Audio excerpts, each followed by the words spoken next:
This year, it is likely both our remaining elections will happen during this COVID-19 pandemic.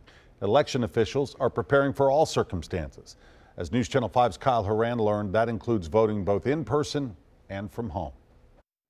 There are two major elections this year. One of them is in August and the other is in November. That's to elect the president. Now, there's some things that local election commissions are doing to try to prepare for the people who are going to be coming to vote during the pandemic. One of the big things that they're doing is they're giving people these. It's a coffee stirrer. So when you go up to the voting booth, all you have to do is tap on your selection and you don't have to touch the screen. Where I change my mind, it'll switch back and forth just like your finger. Any year there's a presidential election, things are busy around this office. We will have gloves, gowns, masks, and face shields. But in 2020, fewer people are here. Many are working from home. Because of social distancing inside the precinct, it is likely to move a little slower. Election Administrator Jeff Roberts says that's for protection. It would be a challenge for us to quarantine the entire office. Even the voting process is impacted by COVID-19. Last week, a judge ruled Tennesseans could mail in their ballot this year. We have to be ready for everyone to vote by absentee. Roberts says he's seen an increase in absentee voters. Normally, that's just 2.5% of voters. We're probably closer to, and this is just a guess, 15 or 20 at this point. It includes anyone who's older than 60. And then there's these guys. The magic stick. This will allow you to vote on the machine without touching the machine. Just normal, everyday coffee stirrers. You're not touching the machine,